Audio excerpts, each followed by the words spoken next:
Kiai kafir, kiai Kristen, antek Belanda. Cacian itu bukan ditujukan kepada penjahat. Cacian itu diludahkan tepat ke wajah seorang ulama besar yang baru pulang dari Mekah.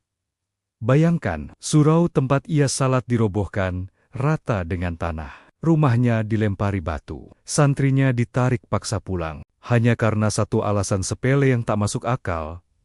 Karena sang kiai mengajar ngaji menggunakan meja dan kursi, serta memainkan biola. Bagi orang Kauman waktu itu, duduk di kursi artinya murtad.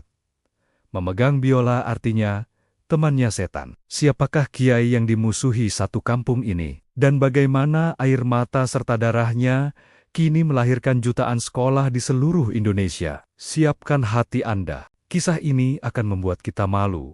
Betapa sempitnya pikiran kita dibanding luasnya hati Sang Pencerah. Sebelum kita masuk ke sejarah yang menggetarkan ini, mari kita tunjukkan rasa hormat kita. Tekan tombol like dan subscribe sekarang juga. Mari kita kirimkan doa terbaik di kolom komentar. Ya Allah, terimalah amal jariah KH Ahmad Dahlan, dan jadikanlah kami umat yang cerdas, tidak mudah mengkafirkan sesama. Ketik Al-Fatihah di kolom komentar untuk beliau. Semoga dengan wasilah doa ini, anak cucu kita menjadi generasi yang berilmu dan berakhlak mulia. Tarik napas, inilah kisah pedih di balik berdirinya Muhammadiyah. Kiai kafir dari Kauman. Kabut tipis masih menyelimuti atap-atap rumah joglo di kampung Kauman. Aroma dupa sisa pengajian semalam bercampur dengan bau tanah basah dan asap kayu bakar dari dapur. Dapur penduduk Kauman adalah jantung Islam di Yogyakarta, tempat para abdi dalam pametahkan urusan agama tinggal. Di sini, tradisi adalah hukum tertinggi.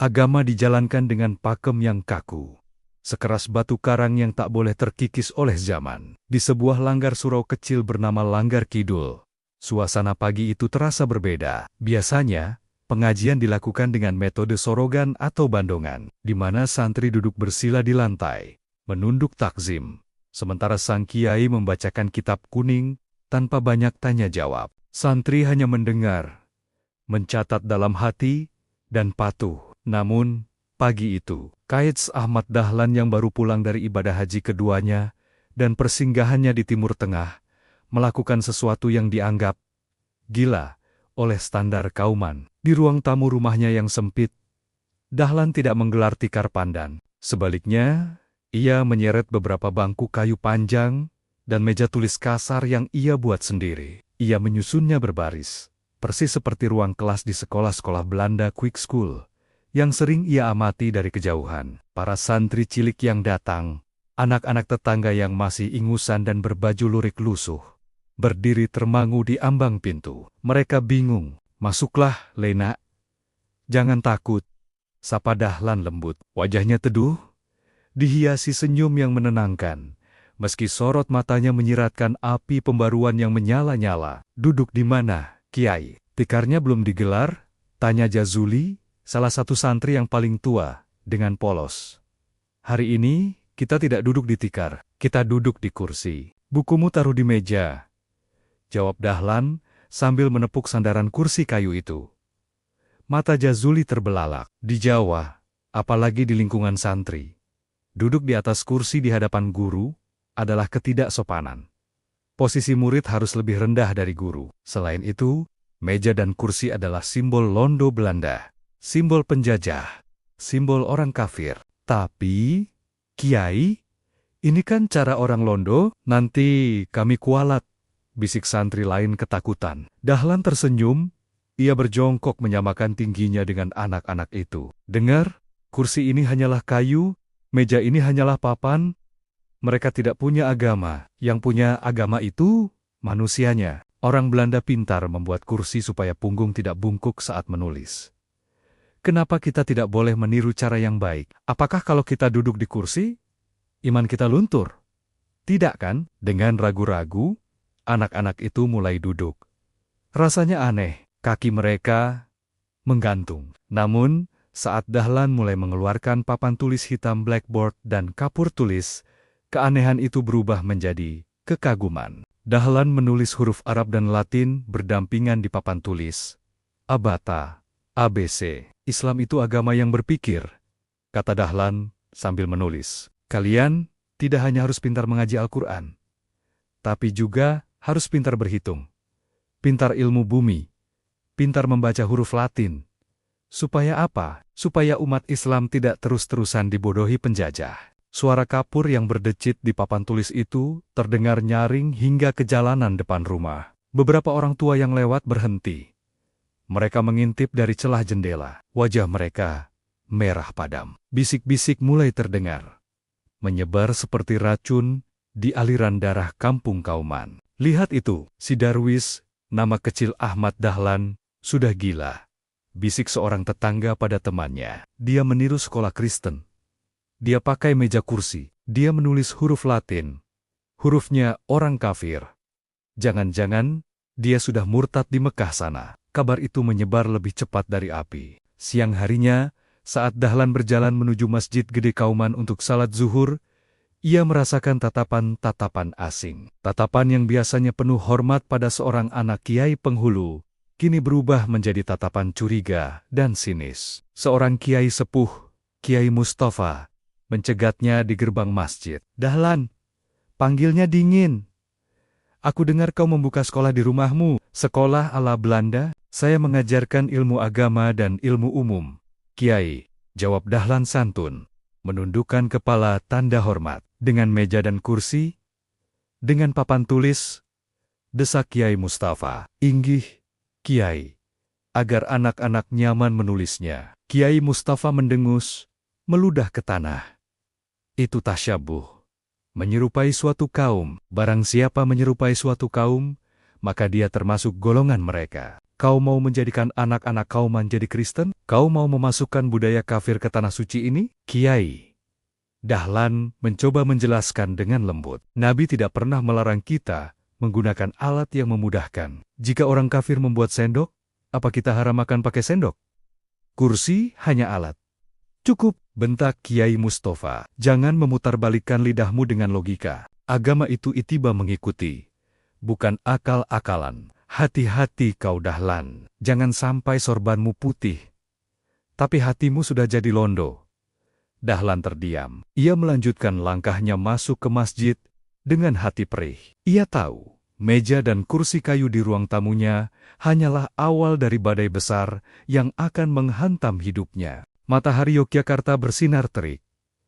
Namun suasana di dalam rumah Ahmad Dahlan terasa sejuk oleh semangat belajar. Murid-muridnya kini bertambah, meski banyak juga yang ditarik paksa oleh orang tuanya karena takut anaknya dikristenkan. Hari itu, Dahlan tidak memegang kapur tulis. Di tangannya tergenggam sebuah benda yang bagi warga Kauman lebih menakutkan daripada pedang. Sebuah biola. Biola adalah alat musik barat. Dalam pandangan ulama konservatif Kauman saat itu, musik terutama yang berasal dari budaya barat adalah haram mutlak. Alat melalaikan, seruling setan. Namun, Dahlan justru meletakkan biola itu di dagunya. Ia menggeseknya perlahan. Suara melengking yang merdu memenuhi ruangan kelas sederhana itu. Anak-anak ternganga. Musik itu indah, kata Dahlan, setelah memainkan satu nada panjang. Allah itu maha indah dan menyukai keindahan. Jika biola ini digunakan untuk mengiringi lagu maksiat, ia haram. Tapi jika ia digunakan untuk menghibur hati yang lelah belajar atau memuji kebesaran Allah, kenapa tidak? Dahlan kemudian mengajarkan anak-anak itu menyanyikan lagu-lagu perjuangan dan puji-pujian dengan iringan biola. Ia ingin menanamkan rasa halus budi pada murid-muridnya, menyeimbangkan otak kiri dan otak kanan, sebuah konsep pedagogi modern yang belum dikenal di zamannya. Namun, suara biola itu tidak bisa ditahan tembok rumah. Melodinya meliuk-liuk keluar, menyusup ke telinga para tetangga yang memang sedang mencari-cari kesalahan. Di pasar gede, tempat berkumpulnya pedagang dan pembeli dari Kauman, desas-desus tentang Kiai Biola menjadi topik hangat. Kalian dengar tidak? Si Dahlan sekarang main biola, seru seorang pedagang batik dengan nada provokatif. Astagfirullah. Biola kan alatnya orang gereja, alat musiknya orang mabuk-mabukan di gedung Societe It. Sahut ibu-ibu pembeli sayur. Memang sudah tidak beres dia, timpal seorang lelaki tua. Pertama, dia ubah arah kiblat masjid yang sudah ratusan tahun kita pakai. Katanya kiblat kita salah, melenceng ke Afrika.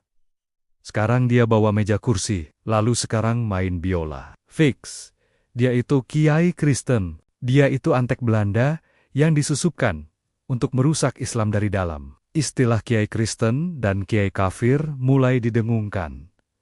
Julukan itu menyakitkan, lebih tajam dari sembilu. Dahlan bukan orang sembarangan. Dia keturunan ulama, hafal Al-Quran, pernah bermukim di Mekah bertahun-tahun. Tapi hanya karena ia memakai metode yang berbeda, ia dibuang dari komunitasnya sendiri. Sore harinya, saat Dahlan sedang mengajar tafsir Al-Manar tafsir modern, karya Muhammad Abduh, batu pertama melayang, preng, sebuah batu sebesar kepalan tangan, menghantam kaca jendela depan rumahnya. Pecahan kaca berserakan di lantai, nyaris mengenai kaki seorang murid.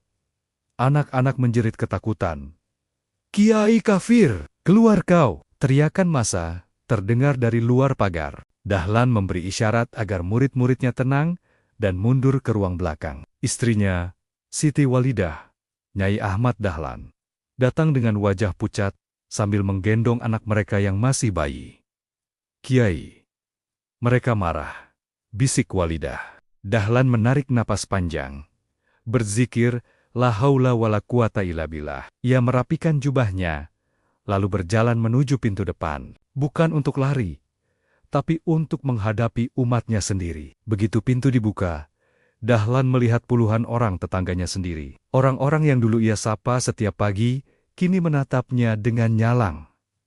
Beberapa membawa pentungan kayu. "Ada apa, saudara-saudaraku?"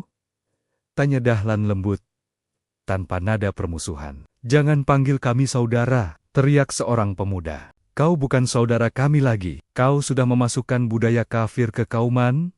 Bubarkan sekolah setan ini, buang meja kursimu, bakar biolamu, atau kami yang akan membakarnya." "Apa salah meja ini?" tanya Dahlan tenang, berdiri di teras rumahnya. "Apa salah ilmu hisab yang saya ajarkan? Saya mengajarkan anak-anak kalian supaya pintar, supaya tidak ditipu Belanda saat berdagang, supaya mereka paham agamanya bukan cuma ikut-ikutan." "Alah, banyak omong!" seorang lelaki meludah ke arah jubah putih Dahlan. "Kami tidak butuh ilmu Belandamu. Islam kami sudah cukup. Kau itu kiai kejawen yang sok pintar. Kau kiai kafir." Dahlan menatap ludah yang menempel di jubahnya. Hatinya mendidih. Manusiawinya ingin marah. Ia jago silat, ia bisa saja melawan. Tapi ia ingat akhlak Rasulullah. Saat dilempari batu di Taif, Dahlan tersenyum pahit. "Kalian boleh memukulku, kalian boleh meludahiku, tapi demi Allah, aku tidak akan berhenti mengajar. Karena aku kasihan melihat umat Islam tertidur lelap, sementara dunia sudah berlari kencang. Jika aku berhenti, siapa yang akan membangunkan kalian?" Massa terdiam sejenak melihat keteguhan itu. Namun kebencian sudah terlanjur ditanam. "Kami beri waktu kau berpikir, Dahlan, jika besok meja kursi itu masih ada. Jangan salahkan kami jika rumah ini rata dengan tanah," ancam pemimpin massa itu sebelum mereka bubar. Malam itu, Dahlan tidak tidur. Ia duduk di antara meja dan kursi yang dituduh kafir itu, bersujud panjang, memohon kekuatan. Air matanya menetes membasahi lantai. Betapa beratnya membawa cahaya di tengah kegelapan yang dianggap kemapanan. Ketegangan di Kauman mencapai titik didih. Tuduhan kiai Kristen bukan lagi sekadar ejekan, tapi sudah menjadi stigma sosial yang mematikan. Santri-santri Dahlan mulai berkurang drastis, karena orang tua mereka diancam akan dikucilkan dari pergaulan desa jika masih menyekolahkan anaknya di tempat sekolah kafir itu. Namun, pukulan terberat bukan datang dari masalah meja kursi, melainkan dari masalah kiblat. Dahlan, dengan ilmu falak astronomi yang dipelajarinya, menyadari bahwa selama ini, arah kiblat Masjid Gede Kauman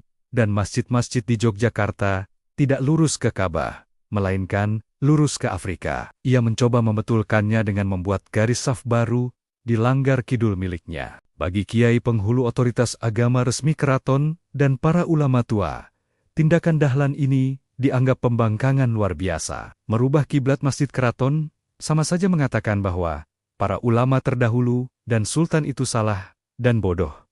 Ini penghinaan. Malam itu, saat Dahlan sedang tidak ada di rumah, sedang berdakwah di luar kota, sekelompok massa bergerak dalam gelap. Mereka bukan preman bayaran, melainkan santri-santri dan warga yang terhasut oleh fatwa bahwa Langgar Kidul adalah sumber kesesatan. Robohkan sarang bidah ini, teriak seseorang dalam kegelapan. Mereka membawa tali tambang besar, linggis, dan martil. Sasarannya adalah Langgar Kidul, tempat Dahlan mengajarkan ide-ide pembaharuannya. Suara kayu patah terdengar mengerikan di tengah malam. Krek. Prak, tiang-tiang penyangga ditarik paksa. Atap genteng berjatuhan hancur berkeping-keping. Dinding anyaman bambu dirobek-robek. Dalam waktu singkat, tempat ibadah itu rata dengan tanah. Rata, hanya menyisakan puing-puing kehancuran. Ketika Dahlan pulang keesokan harinya, ia terpaku. Lututnya lemas. Tas kulit berisi kitab-kitab yang ia bawa terjatuh dari tangannya. Di depannya, Langgar Kidul yang ia bangun dengan uang keringatnya sendiri, tempat ia pertama kali mengenalkan Islam yang murni, kini tinggal onggokan sampah. Siti Walidah berlari keluar rumah, menangis memeluk suaminya. "Kiai, maafkan saya tidak bisa mencegah mereka. Jumlah mereka terlalu banyak." Dahlan tidak menjawab.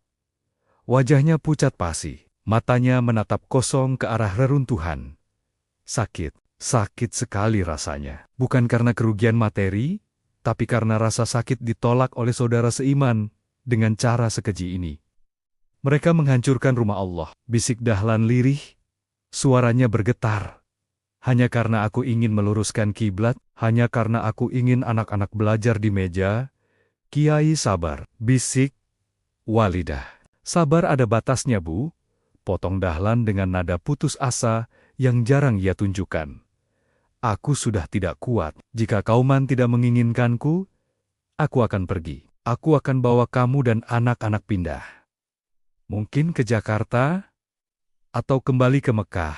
Di sini, niat baikku dianggap racun." Hari itu juga, Dahlan memerintahkan santri-santri setianya yang tersisa untuk berkemas. Ia serius. Hatinya sudah patah. Ia merasa gagal. Ia merasa dakwahnya sia-sia di tanah kelahirannya sendiri. Barang-barang mulai dimasukkan ke dalam peti kayu. Tiket kereta api sudah dipesan. Berita kepergian Dahlan menyebar cepat. Di stasiun Tugu, saat Dahlan hendak naik ke kereta, datanglah seorang kerabatnya. Ada riwayat menyebut kakaknya atau pamannya. Ia menahan lengan Dahlan. "Dahlan, kau mau lari?" Hardik kerabatnya itu. "Aku bukan lari. Aku diusir secara halus," jawab Dahlan pedih. "Kalau kau pergi, siapa yang akan membenarkan akidah orang-orang ini? Kalau kau pergi, menanglah kebodohan, menanglah takhayul. Apakah itu yang kau mau? Kau pulang dari Mekah membawa ilmu, untuk apa? Untuk kau bawa lari lagi?" Dahlan terdiam. Suara peluit kereta api berbunyi nyaring. "Tuut, tuut, lihat sekelilingmu, Dahlan," lanjut kerabatnya. "Umat ini sakit. Dokter tidak boleh lari meninggalkan pasien yang sedang mengamuk karena demam. Pasien itu butuh obat, meski mereka menendang dokternya." Kata-kata itu menampar kesadaran Dahlan. Dokter tidak boleh lari dari pasien yang sakit. Benar, Kauman sedang sakit. Umat Islam sedang sakit kejumudan kebekuan berpikir. Jika ia pergi, ia sama saja membiarkan penyakit itu membunuh umatnya perlahan-lahan. Dahlan menatap istrinya. Walidah mengangguk pelan, siap mendukung apapun keputusan suaminya. Dahlan membatalkan kepergiannya. Ia membalikkan badan, kembali berjalan keluar stasiun. Matanya kini kembali menyala, bukan nyala amarah, tapi nyala tekad yang lebih besar. "Kita pulang," kata Dahlan mantap. "Kita bangun lagi Langgar itu. Kalau mereka robohkan lagi, kita bangun lagi, sampai mereka bosan. Dan soal sekolah," Dahlan mengepalkan tangannya, "aku tidak akan mundur. Meja dan kursi itu akan tetap ada. Bahkan, aku akan membuat sekolah yang lebih besar. Biar mereka sebut aku kiai kafir, kiai Kristen, atau apapun, waktu yang akan menjawab siapa yang benar. Dahlan kembali ke Kauman dengan langkah tegap. Ia siap menghadapi perang pemikiran yang sesungguhnya. Keputusan Dahlan untuk kembali dan tidak jadi pergi meninggalkan Yogyakarta adalah sebuah deklarasi perang terbuka terhadap kebodohan. Namun, kali ini Dahlan mengubah strateginya. Ia tidak lagi bergerak diam-diam. Ia meresmikan sekolahnya. Ia memberi nama sekolah itu Madrasah Ibtidaiyah Diniyah Islamiyah. Ini adalah sekolah Islam modern pertama di Hindia Belanda yang menggabungkan sistem pendidikan barat klasikal dengan kurikulum Islam di ruang kelas yang baru direnovasi seadanya. Barisan meja dan kursi kayu jati tertata rapi. Papan tulis hitam tergantung gagah di dinding. Di pojok ruangan ada peta dunia globe. Namun, tantangan datang lagi. Kali ini bukan dari massa yang mengamuk, melainkan dari seorang kiai senior dari desa sebelah yang datang bertamu. Kiai Abdullah nama samaran datang dengan jubah kebesarannya. Diikuti beberapa santrinya. Ia datang untuk menguji Dahlan. Suasana tegang. Dahlan mempersilakan tamunya duduk tentu saja di kursi tamu, bukan di lantai. Kiai Abdullah tampak risih duduk di kursi itu, seolah pantatnya panas. Dahlan, buka Kiai Abdullah tanpa basa-basi. Saya dengar kau semakin menjadi-jadi. Kau mendirikan sekolah model Belanda. Kau menyuruh anak-anak santri duduk di kursi seperti sinyo-sinyo londo. Apa kau tidak takut dosa? Duduk di atas itu sombong? Ilmu itu harus dijemput dengan merendah lesehan. Dahlan tersenyum, menyuguhkan teh hangat. Monggo dimunjuk diminum Kiai. Setelah Kiai Abdullah menyeruput tehnya, Dahlan bertanya pelan. Kiai, boleh saya bertanya satu hal? Tanya apa? Kiai kalau pergi ke Mekah untuk naik haji, naik apa? Tanya Dahlan. Ya naik kapal laut, kapal uap. Jawab Kiai Abdullah, bangga. Kapal uap itu buatan siapa, Kiai? Kejar Dahlan. Kiai Abdullah terdiam sejenak. Ya, buatan orang asing, orang Belanda atau Inggris. Lalu, kalau Kiai mau ke Batavia, Kiai naik apa? Naik sepur kereta api. Kereta api buatan siapa? Siapa yang pasang relnya? Siapa yang jadi masinisnya? Londo, jawab Kiai Abdullah pelan.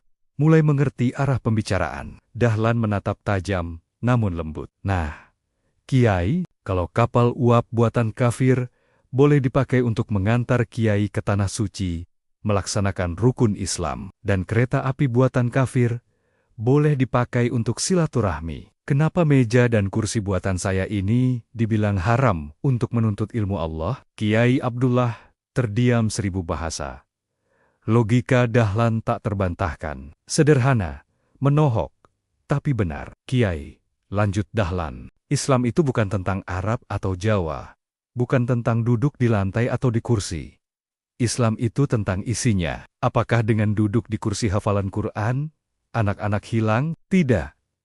Justru mereka lebih sehat, tidak bungkuk, tidak masuk angin, dan bisa menulis dengan rapi. Kalau tulisannya rapi, ilmunya mudah dibaca dan diamalkan. Tapi, orang-orang bilang kau ini Kiai Kristen karena meniru mereka, elak Kiai Abdullah, mencari pembenaran lain. Kau bahkan mengajar di sekolah Budi Utomo, sekolahnya para priyayi abangan yang jarang syalat. Justru itu Kiai, seru Dahlan penuh semangat. Selama ini kita para Kiai hanya mau mengajar santri di pesantren. Kita menunggu bola. Lalu bagaimana dengan anak-anak priyayi itu? Siapa yang mengenalkan Allah pada mereka? Jika kita menjauhi mereka, saya masuk ke Budi Utomo. Saya pakai baju nicis. Saya pakai meja kursi. Supaya mereka tidak jijik melihat Islam. Supaya mereka tahu Islam itu maju, bersih, dan modern. Saya dituduh Kristen? Dahlan tertawa renyah. Biarkan saja. Anjing menggonggong kafilah berlalu. Suatu hari nanti, Kiai, sampean akan lihat. Anak-anak yang duduk di kursi inilah yang akan menjadi pemimpin. Dokter, insinyur, yang tetap sujud kepada Allah. Bukan cuma jadi tukang doa. Kiai Abdullah termenung. Ia memandang ke dalam kelas. Di sana, ia melihat murid-murid Dahlan sedang belajar ilmu alam. Seorang murid bernama Dirjo, kelak menjadi penerus Dahlan, sedang menjelaskan tentang terjadinya hujan secara ilmiah di depan papan tulis, lalu mengaitkannya dengan ayat Al-Quran tentang air hujan yang menghidupkan bumi mati, paduan antara sains dan wahyu. Sesuatu yang belum pernah dilihat Kiai Abdullah seumur hidupnya. Mungkin kau benar, Dahlan, gumam Kiai Abdullah lirih saat berpamitan. Mungkin zaman memang sudah berubah, tapi hati-hati. Jalanmu ini sunyi dan penuh duri. Saya tidak takut duri, Kiai. Saya takut jika nanti di akhirat ditanya Allah, Dahlan, kenapa kau biarkan umatmu bodoh? Padahal aku sudah memberimu akal. Itu yang saya takutkan. Sepeninggal Kiai Abdullah, Dahlan kembali masuk ke kelas. Ia melihat murid-muridnya menatapnya dengan cemas. Mereka mendengar percakapan tadi. Pak Guru, apa benar kita ini sekolah kafir? Tanya seorang murid kecil. Dahlan mengambil kapur tulis. Ia menulis besar-besar di papan tulis. Hidupilah Muhammadiyah, jangan mencari hidup di Muhammadiyah. Kalian bukan kafir. Kata Dahlan tegas, kalian adalah pencerah. Matahari, kalian belajar di atas kursi ini agar derajat umat Islam naik, agar kita tidak diinjak-injak lagi. Belajarlah yang rajin, biar orang di luar sana mengejek. Tunjukkan dengan prestasi. Hari itu, semangat di dada anak-anak kauman terbakar. Meja dan kursi yang dituduh haram itu kini menjadi saksi bisu lahirnya generasi baru Islam Indonesia. Generasi yang berotak Jerman, tapi berhati Mekah. Namun, perjuangan belum selesai. Mendirikan organisasi resmi akan menjadi ujian berikutnya yang tak kalah berat. Pohon yang dilempari batu itu kini mulai berbuah. Sekolah Madrasah Ibtidaiyah, Diniyah Islamiyah, yang didirikan Ahmad Dahlan, semakin berkembang. Murid-muridnya tidak lagi hanya anak-anak kauman yang miskin, tapi juga mulai menarik minat anak-anak priayi dan pegawai keraton yang sebelumnya enggan belajar agama, karena dianggap kuno dan kumuh. Di sekolah Dahlan, mereka menemukan Islam yang berbeda, Islam yang bersih. Murid-muridnya diajarkan memakai pakaian rapi, wangi, dan disiplin waktu. Tidak ada lagi santri yang terkena penyakit kulit kudis, karena Dahlan sangat ketat soal kebersihan. Namun, label Kiai Kristen dan Kiai Kafir masih melekat erat di punggung Dahlan. Bahkan, fitnah itu semakin kejam. Ada desas-desus bahwa Dahlan dibiayai oleh Freemasonry atau Zending misionaris Belanda karena kedekatannya dengan dokter-dokter Belanda. Suatu hari, Dahlan diundang untuk berbicara di podium Budi Utomo, Organisasi Pergerakan Nasional Kaum Priayi. Ini adalah momen langka. Seorang kiai bersorban berdiri di hadapan kaum intelektual Jawa yang berpakaian ala barat dan berbahasa Belanda. Dahlan naik ke podium. Ia tidak canggung. Saudara-saudara sekalian, ucap Dahlan, kalian ingin memajukan bangsa Jawa. Kalian ingin pintar seperti Belanda. Itu bagus. Tapi ketahuilah, kepintaran tanpa moral agama akan melahirkan penindas baru. Dahlan kemudian mempraktikkan cara mengajarnya. Ia memanggil salah satu muridnya, Hisham. Hisham, maju ke depan. Perintah Dahlan. Hisham, bocah kecil berpakaian lurik rapi, maju dengan percaya diri. Coba kau jelaskan tentang gerhana matahari, pinta Dahlan. Di hadapan para priayi terpelajar, Hisham mengambil kapur dan menggambar posisi matahari, bulan, dan bumi di papan tulis. Dengan fasih, ia menjelaskan fenomena alam itu menggunakan logika sains. Para hadirin terkesima. Anak santri bisa ilmu alam sekarang? Lanjut Dahlan, bacakan ayat Al-Quran yang berkaitan dengan fenomena ini. Hisham langsung melantunkan ayat suci dengan tajwid yang sempurna, lalu menerjemahkannya, dan di antara tanda-tanda kekuasaannya, ialah malam, siang, matahari, dan bulan. Hening. Ruangan itu hening seketika. Para priayi Budi Utomo yang biasanya skeptis pada agama, kini melihat bukti nyata. Di tangan Dahlan, agama dan sains tidak bertabrakan. Keduanya berjalan beriringan. Tepuk tangan gemuruh meledak di ruangan itu. Sejak saat itu, banyak anggota Budi Utomo yang meminta Dahlan menjadi guru agama bagi mereka. Dahlan berhasil menembus tembok yang selama ini memisahkan kaum santri dan kaum priayi. Namun, keberhasilan ini membuat kaum tradisionalis di Kauman makin panas. Mereka merasa Dahlan semakin liberal. Suatu sore, sepulang mengajar, Dahlan mendapati sekolahnya dicoret-coret dengan kotoran hewan. Meja dan kursi yang ia banggakan dijungkir balikan. Hati Dahlan teriris. Ia memungut sebuah kursi yang patah kakinya. Ya Allah, sampai kapan mereka akan membenci kebenaran? Keluh Dahlan lirih. Seorang muridnya, Fahrudin, kelak menjadi tokoh besar Muhammadiyah, mendekat dengan mata berapi-api. Kiai, kita lawan mereka. Kita punya banyak pemuda sekarang. Kita serbu balik orang-orang kolot itu. Dahlan menatap murid mudanya itu dengan tajam. Duduk, Fahrudin. Tapi Kiai, duduk, bentak Dahlan. Fahrudin duduk ketakutan. Kalau kita balas kekerasan dengan kekerasan, apa bedanya kita dengan mereka? Suara Dahlan merendah. Kita ini Muhammadiyah, pengikut Nabi Muhammad. Nabi tidak pernah mengajarkan dendam.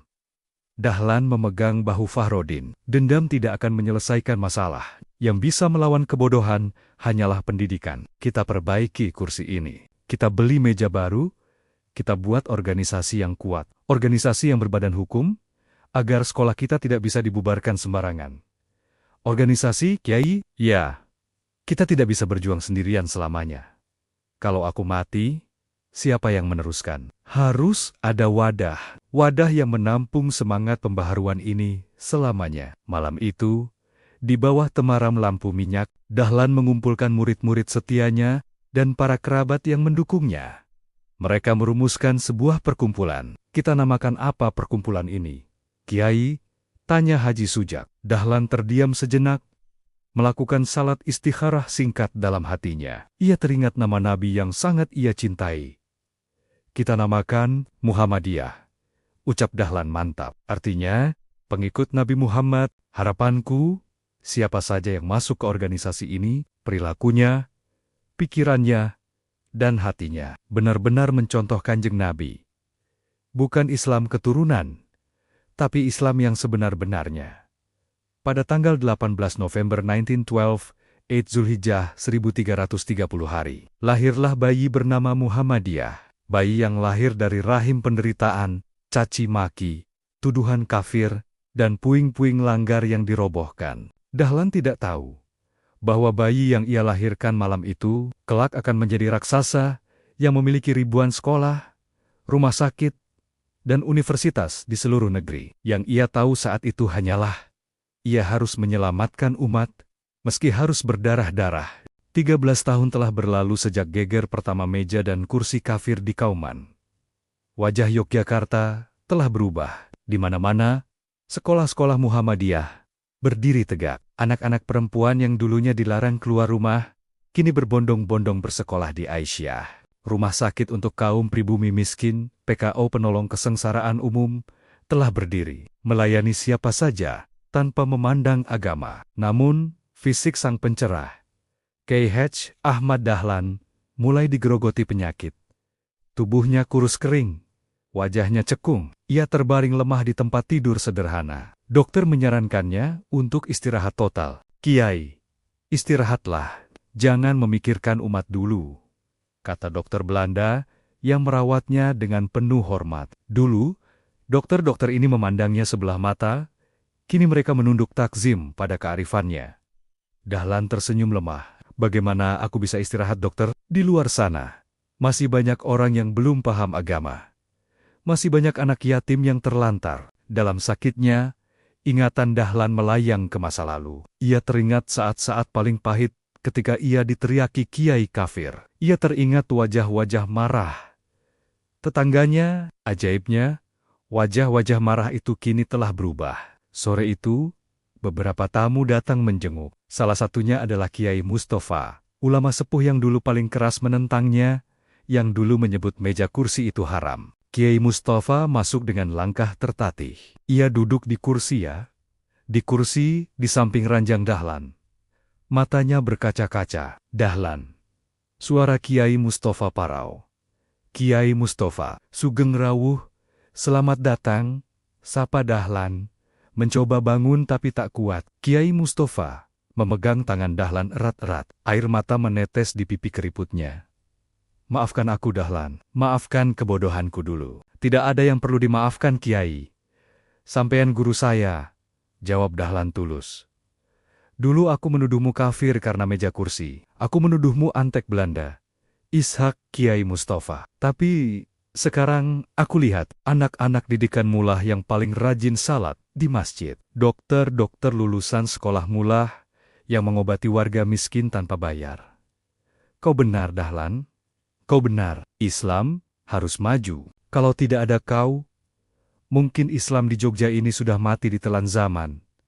Pengakuan itu adalah kemenangan terbesar Dahlan. Bukan kemenangan atas musuh, tapi kemenangan karena berhasil mengubah kebencian menjadi persaudaraan. Tuduhan Kiai Kristen itu luntur oleh bukti nyata amal usaha yang ia bangun. Dahlan menatap murid-murid mudanya yang berkumpul di ruangan itu. Ada Haji Mas Mansur, ada Fakhrudin, ada Ki Bagus Hadikusumo. Mereka adalah singa-singa podium yang siap meneruskan perjuangan. Anak-anakku, bisik Dahlan dengan napas tersengal. Mereka mendekat, mendekatkan telinga. Aku titipkan Muhammadiyah kepadamu. Muhammadiyah bukan milikku. Ini milik umat, milik Allah. Dahlan mengambil napas panjang, menahan sakit di dadanya. Ingat pesan saya, jangan pernah lelah beramal. Sedikit bicara, banyak bekerja. Jadilah kiai yang berkemajuan.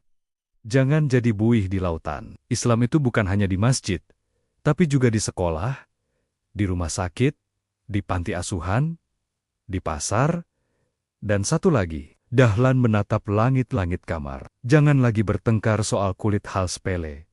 Meja, kursi, celana, belangkon, itu hanya kulit. Ambil isinya. Jika kalian sibuk bertengkar soal kulit, kalian akan lupa membangun isinya. Pada tanggal 23 Februari tahun 1923, sang pencerah itu menghembuskan napas terakhirnya.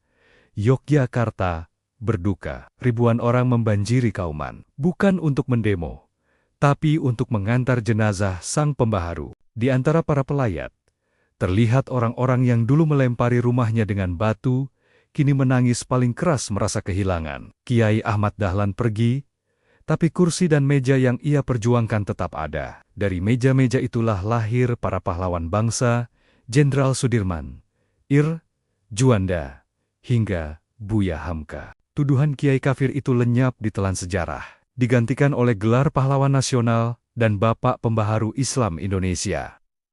Matahari yang terbit dari Kauman itu tidak pernah terbenam. Sinarnya terus menyinari negeri ini, membuktikan bahwa kebenaran mungkin bisa disalahkan, tapi tidak akan pernah bisa dikalahkan. Sahabat yang dirahmati Allah, kisah Kayets Ahmad Dahlan mengajarkan kita bahwa perubahan butuh pengorbanan. Seringkali, niat baik kita disalahpahami, ide cemerlang kita dicaci maki, bahkan keimanan kita diragukan oleh saudara sendiri. Jika hari ini kita bisa bersekolah dengan nyaman duduk di kursi, jika kita bisa belajar agama dan sains sekaligus, itu adalah buah dari air mata dan keringat Kiai Dahlan yang dulu rela disebut Kiai kafir. Jangan takut menjadi berbeda jika itu demi kebaikan. Jangan takut dituduh sesat jika kita berpegang pada Al-Quran dan Sunnah dengan akal yang sehat. Mari kita warisi api semangat sang pencerah, bukan abunya. Jadilah Muslim yang berkemajuan. Mari kita kirimkan Al-Fatihah untuk Kayets Ahmad Dahlan dan para pejuang pendidikan Islam di Indonesia. Al-Fatihah.